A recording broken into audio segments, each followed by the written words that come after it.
Assalamu alaikum everyone, my name is Ehsan and we will be continuing our lecture series this Ramadan 2022 brought to you by Bani Hashim Society, Mississauga, Ontario. We've been talking since 18th Ramadan about societal well-being, which is a roadmap to self-purification at the community level and not just at the individual level. We've talked about various aspects of this topic. We've talked about how our interaction and relationship and our duties towards our neighbors should be, how we should be beneficial to the community at large. What are some of the tools that are available right now? For example, social networking and gadgets are out there, and how should they be adopted to make sure that they are not stopping us from our duties towards others. We also talked about yesterday about a fairer society, how Islam has the teachings around equal, not equal, but fair distribution of wealth, how it promotes a system where the rich acts as agents of the Lord so that people who are not able to um,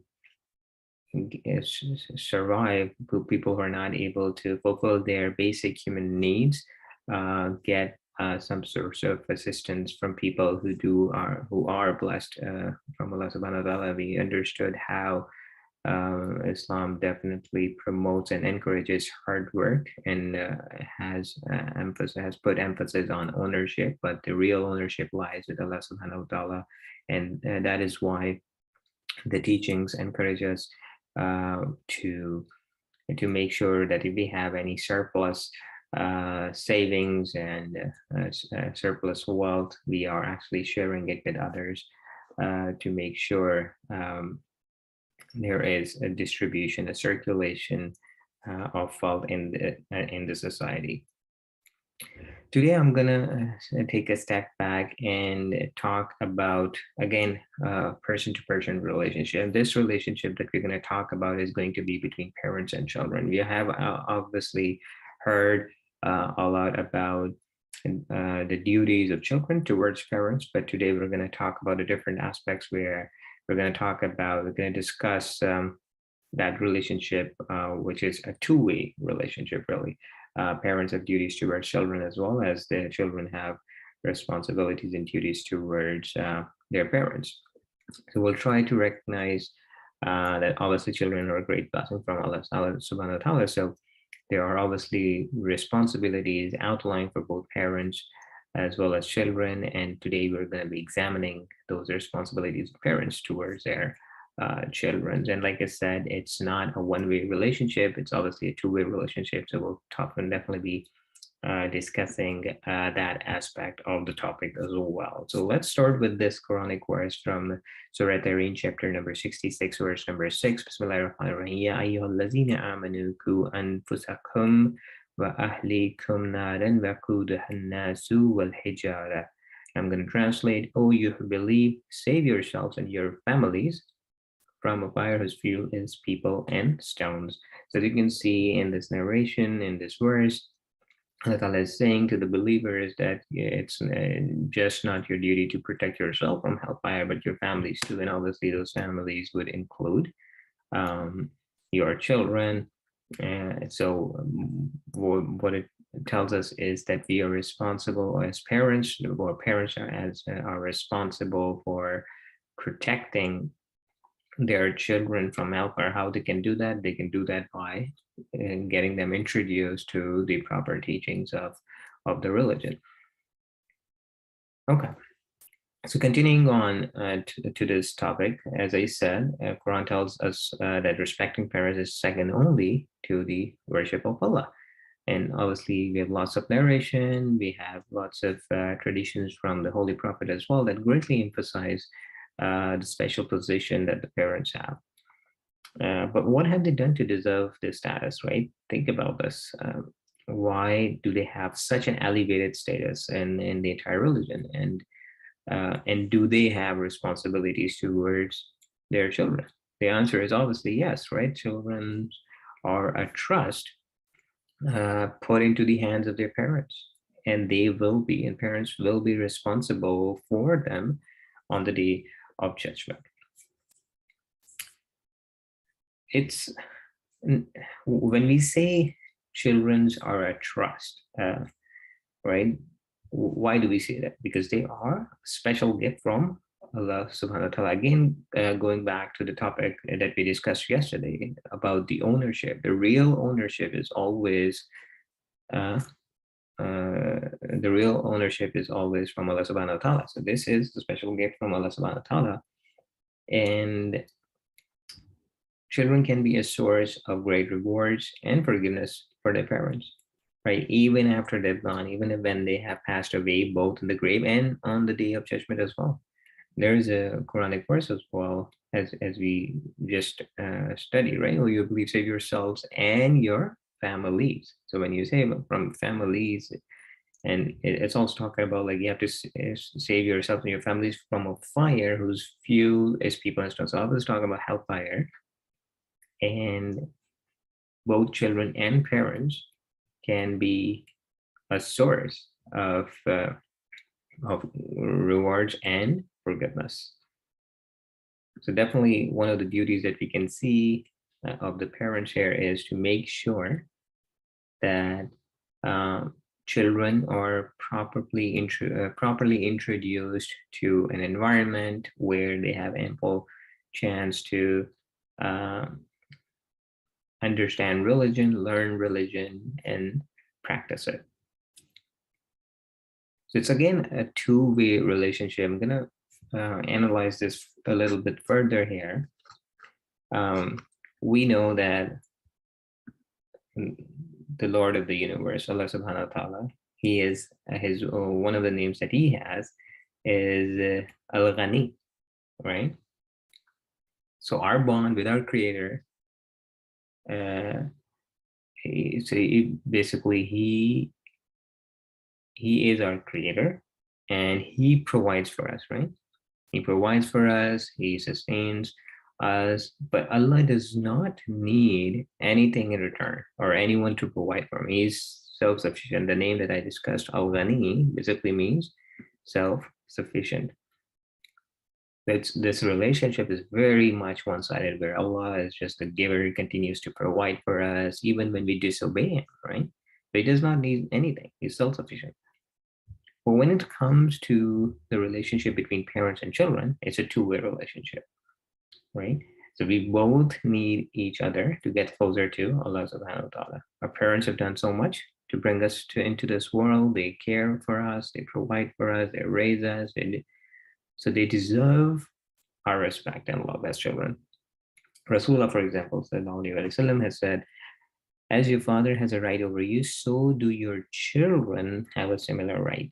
Again, talking about how it's a two-way relationship and both your parents and your children have rights upon you.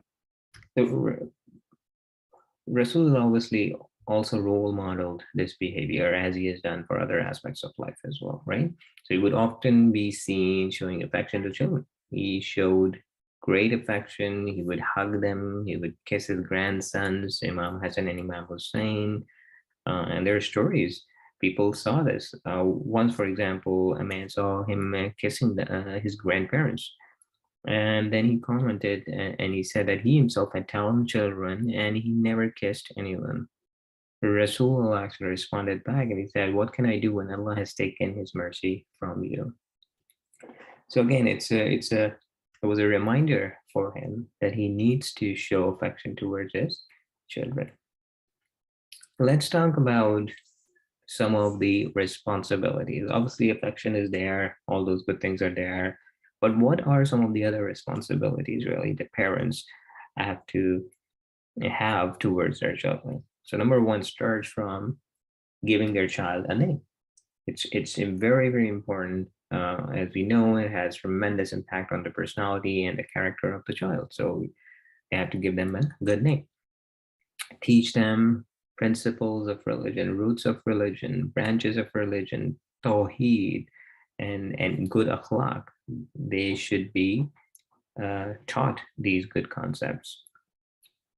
The importance of the hereafter. part of the roots of their religion, right? The Judgment Day is important for them to understand. If they do good, they would get rewards. If they do bad in this world, they will get punished for this. This concept should be ingrained in their minds from the very beginning. And then obviously we talked about affection. Parents have this responsibility to show them love and compassion, and basically take care of them at every stage of their life, right? It is also important to make sure that they understand and study the lives and characteristics of our Ma'asumin, right? So again, the religious context is always there, very important, for parents to take that responsibility up. To feed some of the basic human rights, obviously, some of the basic needs, like to feed, clothe, and protect the child until they reach adulthood. This is one of the responsibilities, one of the major and important responsibilities of parents. We've talked about religious education, but worldly education is equally important as well. So it's their responsibility to make sure that they educate the child, both in school and madrasa. And then lastly, I mean, there are so many other responsibilities, but like just trying to talk about some of the top ones. And after education, we talked about the moral and religious training is also very important, right? Often this gets overlooked. So if there are role models, if there are scholars out there, parents can actually try to form a bond with that scholar so that there is always that opportunity to learn from them, right? So that those scholars can maybe become role models for their children, and the children can actually try to build that character themselves within them as well by looking at their role models. Okay, so as you saw, lots of responsibilities from giving the child a name to making sure that there is character building and there's moral and religious training being done as well for the child. So obviously it's not easy being a parent, right? So they have huge responsibility. It's like a responsibility of an entire human being. It's not a thing, it's like a human being. So obviously the responsibilities is huge. So as children, we can try and help them by making life easier for them, by by being obedient, by being respectful, by being kind, and by making sure that we achieve these targets that they set for us, right? We can also, now those are all obviously the physical things that we can do for them, but we can, on the spiritual side, we can actually also pray for them. And there are lots and lots of special du'as obviously mentioned in the Quran as well. We know quite a few of them, hopefully. Some of them you must are very, very popular, and I think you probably are already aware of those, but let's see. Those are actually verses in the Quran that have been made into special du'as for their parents. For example, Surah Al-Isra, chapter number 17, verse number 24. Bismillahirrahmanirrahim. Rabbi Irhamhuma kama rabbayani saghira. This dua is often recited in dua kunud while you're praying salah. What does it mean? Translation: my Lord, have mercy on them, just as they reared me when I was a small child. So very simple, very short one. Oftentimes people remember it, memorize it, like I said, recited during Dua Qunut. Another one that is also recited in Dua Qunut, or in other occasions, is this one from chapter number 14, Surah Ibrahim, verse number 41. Bismillahirrahmanirrahim. Rabbana ighfirli wa liwalidayya wa lil mu'minina yawma yaqumul hisab. Translation: O Lord, forgive me and my parents and all the believers on the day of reckoning. So again, great emphasis is obviously there. If the Quran is actually mentioning this way of asking for dua for parents, then obviously this is something that is stressed heavily, and we should make it a practice to at least recite it once a day, during our salah. Doesn't have to be always during the salah. We can always recite it on other occasions as well. Imam Musa Kazim Islam actually also has a narration around the similar topic, and he said the first good that a parent does for his child is that he selects a good name for him. So we often talk, we just talked about the responsibilities of a parent, and one of the ones was giving them a good name, and this is what Imam Kazim alayhi salam narration also is saying that this is like the first good that the parents actually doing. Now, as I said, Rasulullah obviously role modeled this behavior, showed affection to kids. He also emphasized that they should be shown affection and their feelings should be given special consideration. Oftentimes we say, "Oh, these are children, and their feelings don't matter much. They'll be if they're upset right now, they'll be happy, the next moment." But this is where we'll probably draw some lessons from the story here, where we often saw that Rasulullah actually. It is said that Rasulullah, whenever a baby would be taken to Rasulullah to be named or blessed, he would actually take the baby in his lap, right? And to show affection. And sometimes what would happen that the baby would be Rasulullah's clothes. Now, so parents would obviously scold the child, they'll get worried and they'll try to quickly remove the child from him, but he would tell the parents to not act harshly, with the child and let them do whatever they want. And after the parents would leave him, he would actually wash his clothes afterwards. So what is this telling us is that for him, the feelings of the infant and acting kindly to him was actually more important than the purity of his clothes. So imagine how much importance there is for making sure that the feelings of even infants are not hurt. Right. So we have seen some behaviors. We've talked about human parents and children, but some of the amazing parents are actually there in the animal kingdom too. So we've got two examples. For example, an elephant, after 22-month pregnancy, baby elephants are actually the heaviest babies to be born, and they're born blind. So they're completely dependent on others, right? But they're blessed with the whole herd. The whole herd babysits for them, and their mothers actually go and go eat enough to produce milk. So it's like a support system there as well. Similarly, for penguins, for example, emperor penguins have the most devoted dads. They spend 2 months holding the egg through the harsh winter, making sure they protecting from the cold, they're not exposing it to the cold, and they don't eat themselves. They have to, the dads have to balance the egg and not expose it to the cold. So some great examples from the animal kingdom as well tells us how parents are actually really making sure that they're protecting their kid even before they're born or when they're born. So let's talk about one of the practical ways as well. We've studied all this. We've talked about how it is really important to have this two-way relationship. So maybe like one practical advice would be, let's say you are on a dinner table with your family. You may want to get like a notepad and devise a family set of rules. A set of rules that your family would like to adopt. So all of the members of the family, parents and children, should have input on the simple rules that they feel the home needs to really make it a happy and a successful one. This when you write all these rules, they can be printed, they can be hung on a wall, can be framed. It's important. It's like an important exercise so that we can actually help each other to have great families, to ensure that everyone's happy, everyone understands what their responsibilities and boundaries are. It's a very good exercise to do, and definitely and it's a practical advice. One should definitely carve out some time in their schedules to do it. Now, we talked about one of the responsibilities of the parents towards the children, which was to make sure that they know what is, that they train them morally, so that they understand what is morally good, what are good morals, what are good ethics, how to stay away from bad deeds. And there's benefit to parents too. I mean, obviously, one is that they're fulfilling their responsibilities and their duties towards their child.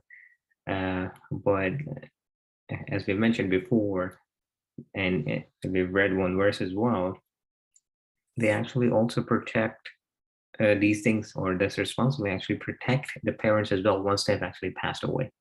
So for example, there's a story about Nabi Isa alayhi salam. He was passing by a grave and he saw a dead person's grave and was undergoing like a lot of punishment, right? He could see he was a prophet.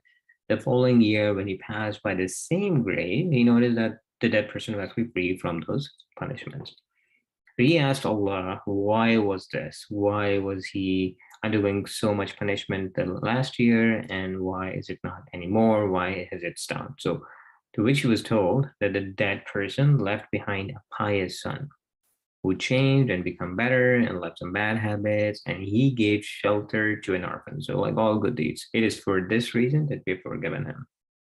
So imagine your child actually changing for the better, and the benefits of that child is actually transferring is to you even when you have passed away. So good children definitely a great benefit to their parents in this world in the grave and on the day of judgment. So we should definitely keep in mind that we're actually paying a special attention when it comes to moral and religious training of our children.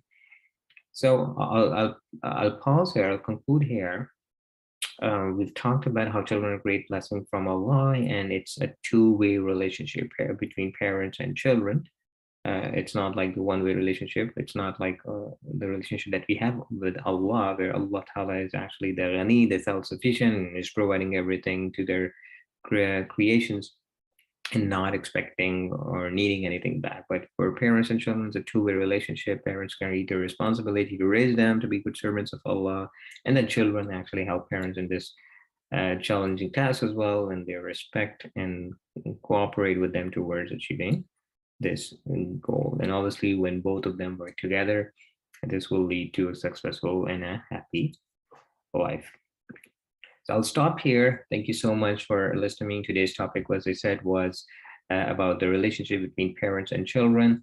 This is obviously a family is the foundational and the basic building block of a society. Obviously, when these things are followed and observed in letter and spirit, it serves a very strong foundation for a better and a safe society. And obviously, the benefits are much much more direct and much more profound. So I'll stop here. Thank you so much for listening to these series and watching these series this Ramadan. Inshallah, I'll see you tomorrow and we'll continue this topic further. Thank you so much. Allah Hafiz.